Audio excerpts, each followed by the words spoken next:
Man, they real man, not with the gay shit. You niggas sick and gross me out, transforming into a bitch. I don't want that dirty pussy, little mama. I ain't spending no a trick. Don't need you to put me on, I put myself on. Just came up on another lick. Bills paid, belly full, in lack for nothing. Nigga, do me, stay in my lane. Fuck tryna be another nigga with nothing. Brainwashed and continue lied to our social media. Censor everything real good into destruction. Recently, the central bank digital currencies have been the talking point at the global confabs because they lead to the creation of a global currency system. Good afternoon, everybody, and welcome to the session on resetting digital currencies. The theme of this year's forum, as you know, is a crucial year to rebuild trust. A digital payment system can help reduce these logistical costs, can help remove the dangers of holding cash. As the architects of multiple global crises pour on the tyranny, the IMF is enjoying an elevated position as the problem solver most nations turn to for help. Racketeering on a global scale. With all the current issues on our agenda, we tend to forget that we are in the midst of the fourth industrial revolution, which accelerates global change in much more comprehensive and faster ways than the previous three revolutions. The objective is to quickly recognize the potential of new technologies. History is truly at a turning point. We do not yet know the full extent and the systemic and structural changes which will happen. However, we do know that global energy systems, food systems, and supply chains will be deeply affected. And as Bloomberg gleefully reported, key Democratic congressional allies are urging President Joe Biden's administration to support a new injection of resources for countries at the IMF to help them deal with the fallout from Russia's invasion of Ukraine, to the tune of at least $650 billion in additional IMF reserve assets. The demand is being led by Representative Pramila Jayapal and Senator Elizabeth Warren. Zero Hedge recently put the puzzle pieces together concerning the Democrats' proposed $650 billion flooding of the IMF with special drawing right funds. What are special drawing right funds? The Special Drawing Right, or SDR, was created by the IMF in 1969 to supplement the official reserves of its member countries. The SDR is an interest-bearing international reserve asset that can only be held by the IMF, its member countries, and designated official entities known as prescribed holders. In addition to this role, the SDR serves as the unit of account of the IMF and several other international organizations. Zero Hedge writes, each new crisis brings global banks closer to their goal. The introduction of national digital currencies and the SDR basket become the de facto reserve trading tool for the world. Why do Democrats specifically want aid denominated in SDRs? Because funding allocations in the U.S. have already hit their maximum, and new funding bills are being defeated in the Senate. At the IMF, there are no checks and balances. They can ask for almost any amount of money in the form of SDRs without oversight. There are always strings attached when it comes to the IMF, and in exchange for SDRs, the globalists will certainly want more centralized control. We are being looted in real time of our property, currency, sovereignty, and our very lives. In the name of fighting a virus, the prime instigators of this infamy are walking free, writing books, and openly pretending they never said the things they clearly said over and over.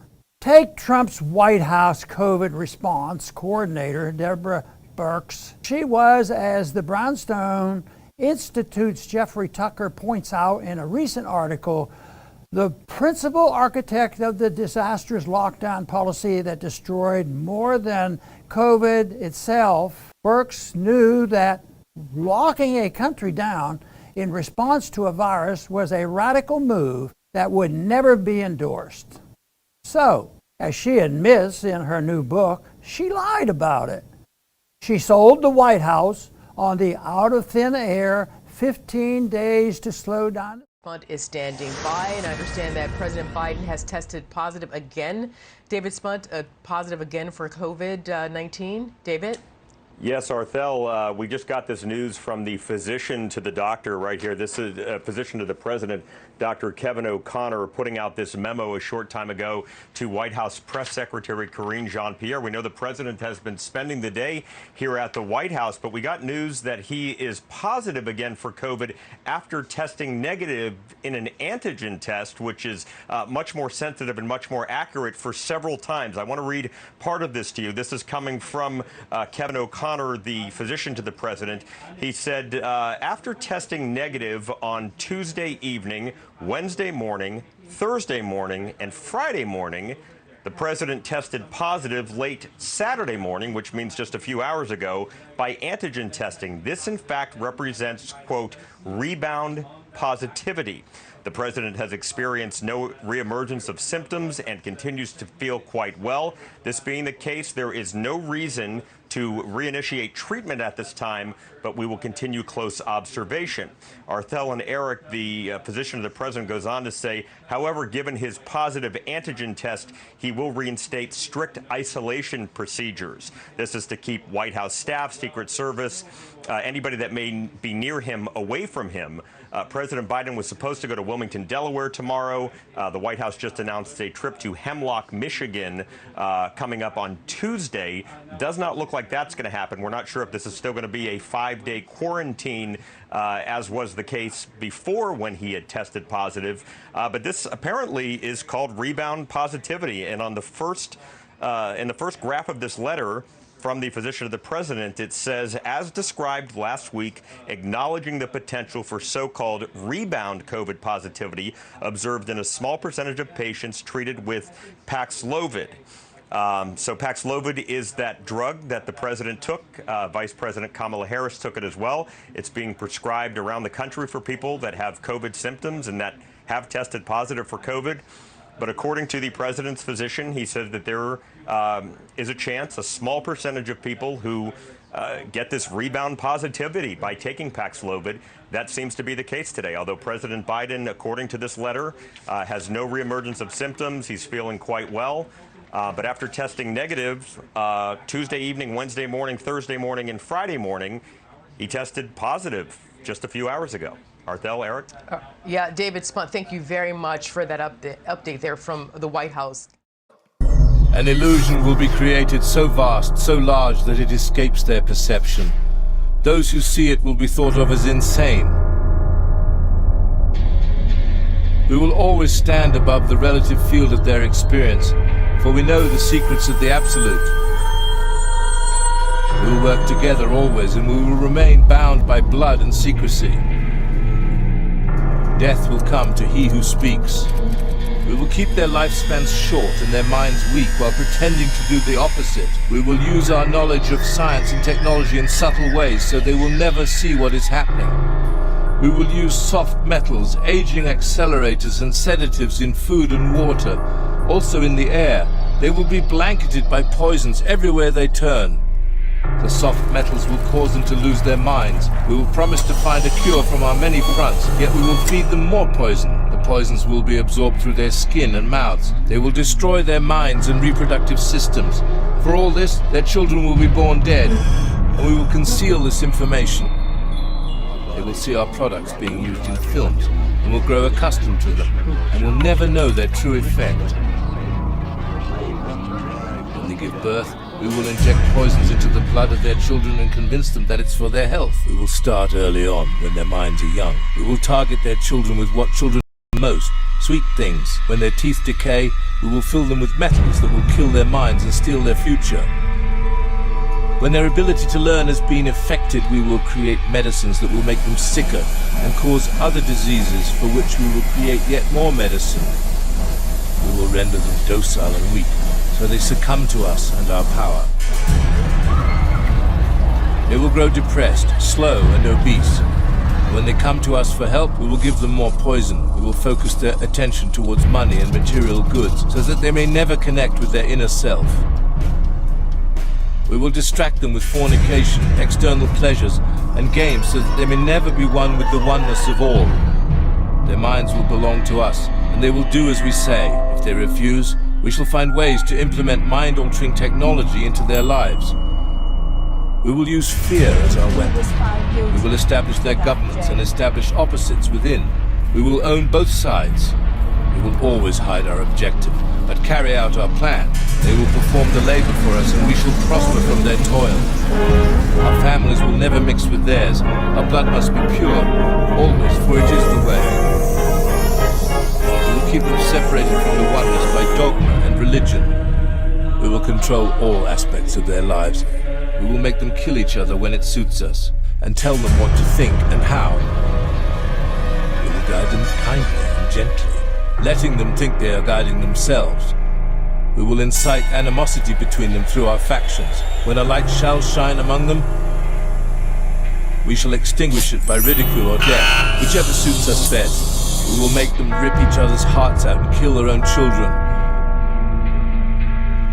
We will accomplish this by using hate as our ally, anger as our friend. Hate will bind them totally, and never shall they see that from their conflicts we emerge as their rulers. They will be busy killing each other. They will bathe in their own blood and kill their neighbors for as long as we see fit. We will benefit greatly from this, for they will not see us, for they cannot see us. We will continue to prosper from their wars and their deaths. We shall repeat this over and over until our ultimate goal is accomplished. We will continue to make them live in fear and anger through images and sounds. We will use all the tools we have to accomplish this. The tools will be provided by their labor. We will make them hate themselves and their neighbors. This they must never know. We will always hide the divine truth from them, that we are all one. They must never know that color is an illusion. They must always think that they are not equal.